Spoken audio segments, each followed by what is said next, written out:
রাবেয়া বসরি যেই রজনীতে দুনিয়াতে তাশরীফ আনবেন, হঠাৎ রাবেয়া বসরির মায়ের পেটে ব্যথা শুরু হয়ে গেল, ডেলিভারির ব্যথা। বাড়িতে বাতি নাই, এইবার পাশের বাড়িতে গেছে রাবেয়া বসরির বাবা, ও ভাই বাড়িতে কি কেউ আছেন নাকি? আমার বাড়িতে বাতি নাই, আমার স্ত্রী সন্তান সম্ভবা স্ত্রী, ডেলিভারির স্ত্রী আমার বাড়িতে বাতির প্রয়োজন, আমাকে একটু আলো দিবেন, বাতি দিবেন। দেখবেন আমাদের সমাজে বলেন, এলাকায় বলেন, কেউ যদি বিপদে পড়িয়ে কারো বাড়ির সামনে যায় আর দরজা আটকায়, আল্লাহ বলেন ওয়াইবাদুর রাহমানিল্লাযীনা ইয়ামশুনা আলাল আরদি হাওনা ওয়া ইযা খাতাবাহুমুল জাহিলুনা ক্বালু সালামা।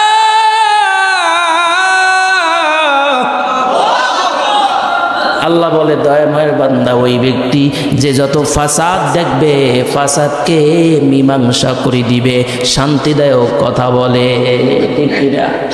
আর আমরা যে পিন মারি, কি মারি, পিন মারা বোঝেন তো, আর লাগাইয়া দিই, ঠিক কিনা বলে? শান্তিদায়ক কথা না বলে অশান্তিদায়ক কথা বলে, আমরা গন্ডগোল লাগাই দিয়া ঘর বাড়ি আটকাইয়া ঘুমাই, ঠিক কিনা বলে? এটা মুসলমানের খাসলত নয়, এটা হলো মুনাফিকের খাসলত। কার খাসলত?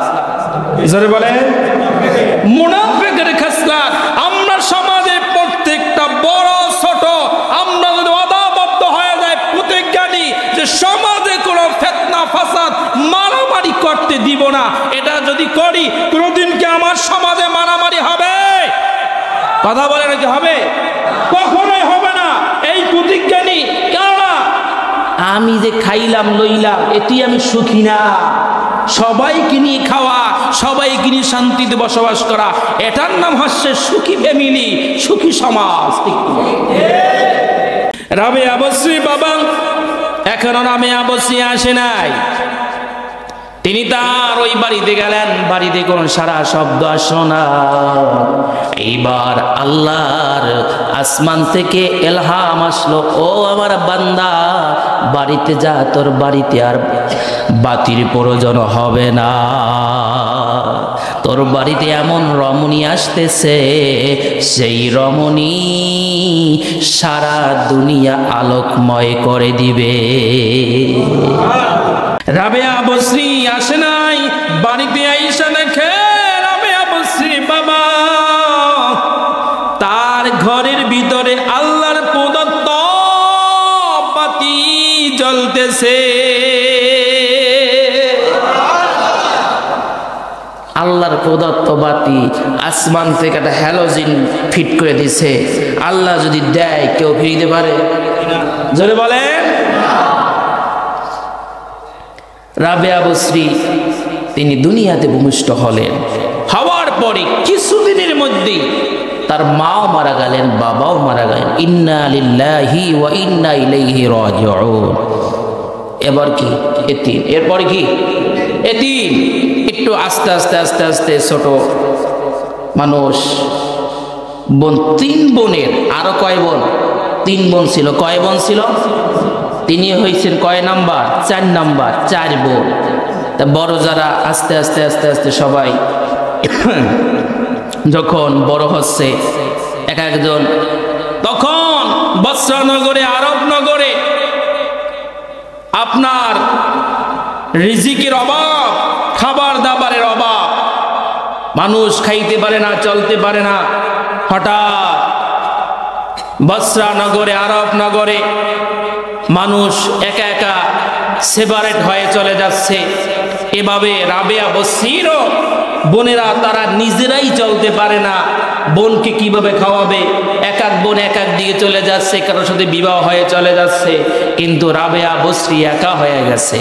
কিন্তু বড় তখন কি, বড় ধরেন 7-8 বছর বয়স, বাবা ভাই 7 বছর থেকে দাসী হিসাবে, কাজের লোক হিসাবে এক ইহুদির বাড়িতে কাজ করতেছে। কাজ করার ফাঁকে ফাঁকে আমার আল্লাহরে ডাকতেছে। রাবেয়া বসরি আল্লাহরে ডাকে, আল্লাহর প্রেমে দৈনিক রজনীতে নামাজ পড়ে। কি পড়ে? নামাজ পড়ে। দৈনিক 100 রাকাত নামাজ পড়তেন। কয় শত রাকাত? জোরে বলেন। কেউ কেউ বড় করেন দিনে কত রাকাত নামাজ পড়তেন, আল্লাহই ভালো জানতেন। দৈনিক বলেন না সুবহানাল্লাহ। একজন মা বোনের সম্ভব কিনা বলে? রাবিয়া বসরি তো মহিলা ছিলেন, ঠিক কিনা বলে? রাবিয়া বসরিও মা, আমার মাও মা। রাবিয়া বসরিও কন্যা মহিলা, আমার এলাকার সমাজেরও মহিলা কন্যা আছে কিনা বলে? দেখে একজন মা পারে না এমন কোন সম্ভব জিনিস, ঠিক কিনা বলে? অসম্ভব জিনিসকে সম্ভব করতে পারেন একজন মা, ঠিক কিনা বলে? রাবেয়া বসরি রাহিমাহুল্লাহ তিনি মালিকের মনিবের কাজ করেন, আর কাজের ফাঁকে ফাঁকে তিনি ইবাদত বন্দিগি করেন। ইবাদত করার হুকুম কার? ইবাদত করার হুকুম কার? রাবেয়া বসরি তিনি একদিন হঠাৎ চলে যাচ্ছে রাস্তা দিয়ে, হঠাৎ একজনার শরীরের আঘাতে, হাইটে যাই না 2 জন 3 জন, একজনার আঘাতে বা ধাক্কায় লাগায় পইরা যায়, ব্যথা পায়। আছে কিনা বলেন? তুমি আমার দেখা দিলা, এরকম ভাবে যাতা দিলা। কয় না, আমি হাইটে যাওয়াতে যাই তোমার গায়ে যেই লাগছে, ঠিক কিনা বলেন? এমন রাবেয়া বসরি তিনি একদিন রাস্তা দিয়ে হেঁটে যাচ্ছিলেন, তখন একজনার শরীরের এই আঘাতে তিনি পড়ে গেছেন, একটা পা ভেঙে গেছে। তখন রাবেয়া বসরি ভাই, আল্লাহ আমি কিভাবে তোমার ইবাদত করব, দাসত্ব করব, কাঁদতে শুরু করলেন। আল্লাহ আবার তারে সুস্থ করে দিলেন বিনা ওষুধে, বিনা ঔষধে। আল্লাহ শেফা মালিক, ঠিক কিনা? ওয়ানুনাজ্জিলু মিনাল কুরআনি মা হুয়া শিফাউ ওয়া রাহমাতুল লিল মুমিনিন। কোরআন হচ্ছে মুমিনের জন্য শিফা, ঠিক কিনা? বাবা ভাই, এইবার রাবেয়া বসরি হঠাৎ একদিন রজনীতে যায় নামাজ বিছাইয়া মালিকে যেই মনিবের কাজ করে ওই মনিব বাতিরও ব্যবস্থা কইরা দেয় না। গভীর রজনীতে রাবেয়া বসরি তার ছোট ঘরের ভিতরে নামাজ পড়তেছেন, ইবাদত করতেছেন, কিন্তু তার মনিব ওই ধনী ব্যক্তি তিনি ঘর থেকে ওই রজনীতে বের হলেন। গভীর রজনীতে দেখতেছে রাবেয়া যেই ঘরে থাকে ওই ঘরের ভিতরে কি জানি এত চমকানো আলো বের হচ্ছে। তিনি কয়, রাবেয়ারে তো কখনো আমি আলো দিই নাই, আলো ছাড়া রাবেয়া ওই ঘরে থাকে, কিন্তু এত সুন্দর আলো কোথা থেকে আসে? এইবার মনিব ইহুদি যে দেখে রাবেয়ার ঘরে আসমানের দিক থেকে একটি হ্যালোজিন বাতি, প্রদত্ত বাতি রাবেয়ার ঘরের ভিতরে ফিট করে দিয়েছে।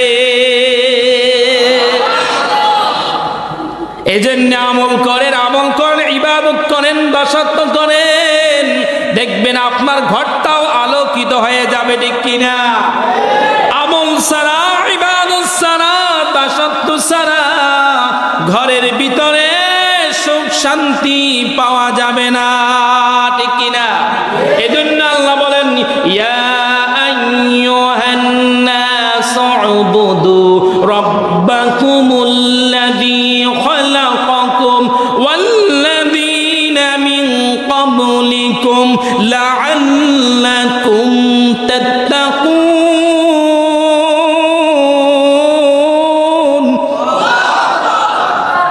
ওই সৃষ্টিকর্তা মালিকের ইবাদত করার জন্য আল্লাহ বলেন, আর আমরা ওই মালিকের ইবাদত করি না, কেমন বান্দা দাবি করি, ঠিক কিনা?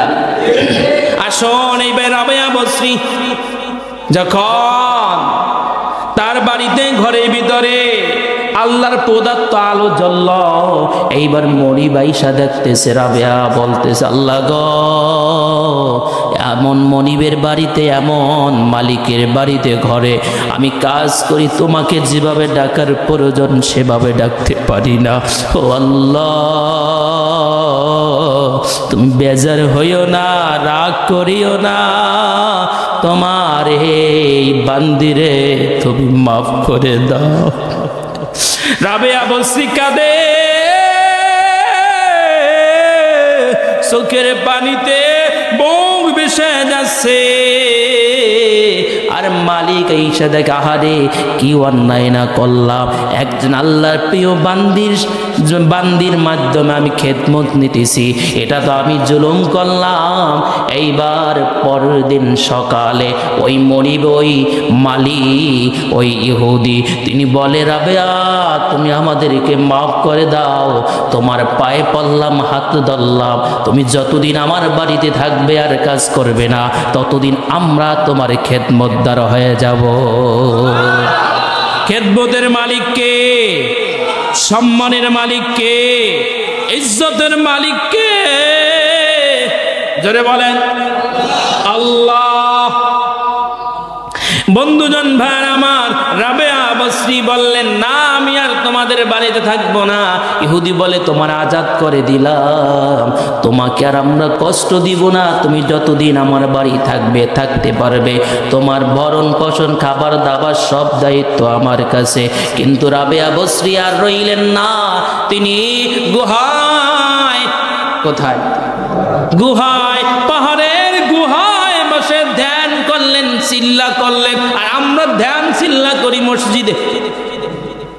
বন্ধুজন ভাই আমার, রাবেয়া বসরি সেই গুহার ভিতরে থাকে, এক আল্লাহর ইবাদত করে, এক নবীর প্রেমের মালা গাতে। রাবেয়া বসরির জন্য আল্লাহ নিয়ামত পাঠাইয়া দেয়। একদিন হঠাৎ দুই আলেম, কয় আলেম? জোরে বলেন, দুই আলেম, তারা বলে, এই নাকি রাবেয়া বসরি এলাকায় বাড়ি, তার বাড়িতে যায়, একটু নাস্তা পানি কইরা যায়, কারণ তিনি ভালো মানুষ, আল্লাহর আবেদা জায়েদা, আল্লাহর ওলি মানুষ, তার বাড়িতে যে একটু খাবার দাবার খেয়ে আসি, কেননা তার বাড়িতে গেলে তিনি মেহমানদারি করাইবেন। মেহমানদারি করা সুন্নাহ। আফসুস সালামাতুত তাআম, নবীজির সুন্নাহ যত সবচেয়ে বেশি ছিল, বেশি বেশি সালাম, বেশি বেশি খাবার খাওয়াইতে। আর আমরা সালামও সারছি, খাবারও সারছি, ঠিক কিনা? যত ফতুয়া খালি কয় খাবার খাওয়া বেদাত, ঠিক কিনা? রাবেয়া বসরির বাড়িতে গেলেন ওই দুই আলেম। আলেম যাওয়ার পরে রাবেয়া বসরির একটি সুন্নাহ ছিল, নবীর সুন্নাহ, তার বাড়িতে গেলে মেহমানদারি করাইতেন। তার বাড়িতে ওই দুই আলেম যখন প্রবেশ করলেন, আলেম প্রবেশ করার পরে তার কাছে দুইটা রুটি ছিল। কয়টা? জোরে বলেন। দুইটা রুটি ছিল। ওদি এক রুটি রাইখে আইছি, কিন্তু মনে আছে? বন্ধুজন ভাইরা আমার, সময় সংক্ষেপ, আমরা আমাদের মানসিকতা একটু সুন্দর করি, খেয়াল দিয়ে শুনি। এইবার রাবেয়া বসরি দুইটা রুটি দুই আলেমের সামনে দিলেন। কয়টা রুটি? হঠাৎ এক ভিখারি চলে আসলো, ওই দুইটা রুটি ভিখারি দিয়ে দিলেন। এইবার আলেম লোক, এটা কোন স্বভাব, কোন আচরণ, সামনে খাবার দিয়ে আবার খাবার গরিবের দিয়ে দেছে। রাগ বাজে কিনা বলে? কিরে হুজুরের আনলা, হুজুরের খাবার দিয়ে আবার খাবার লইয়া গেল, বলে কিনা? আছে কিনা? এরকমের নাই, কিন্তু হইয়া যদি যায় তাহলে খারাপ লাগে কিনা? এইবার কিছুক্ষণের ভিতরে এক কন্যা মহিলা, তিনি রুটি দিলেন। ওই রুটি গুইনা দেখেন, 1 2 3 4 5 6 7 8 9 10 11 12 13 14 15 16 17 18 18 রুটি গুইনা কয়, এই রুটি আমার না। এই রুটি কার না? আমার না। রুটি আবার দিয়া দিলেন। ওইদিকে ওই মেয়ে কন্যা রুটি নিয়ে আসছিলেন, তার মনি 20টা রুটি দিয়েছিলেন। কয়টা? 20টা রুটি দিয়েছিলেন। আবার ওই 18টার সাথে 2টা মিলাইয়া 20টা। এইবার আবার রুটি নিয়ে আসলেন, নেন আপনার রুটি। এইবার গুইনা দেখে 20টাই, কয় এটা আমার। কোন কারণ বুঝতে তো পারলাম না, হাকিকত তো বুঝতে পারলাম না। বইলেন না আমার নবী বলেছেন তুমি যদি একটা খাওয়াও আল্লাহ তোমারে 10টা দিবে। আমি তো আল্লাহর বান্দারে 2টা খাওয়াইছি, আল্লাহ তো আমারে 20টা দিবে। এমন ঈমান যদি, এমন তাকওয়া যদি, এমন বিশ্বাস যদি আমাদের মুসলিমদের ভিতরে থাকে, কোনদিন মুসলিম না খেয়ে থাকবে না, ঠিক কিনা? এমন ছিল একজন আবেদা জায়েদা, আল্লাহর বান্দির ঈমান আর আমাগো ঈমান কেমন?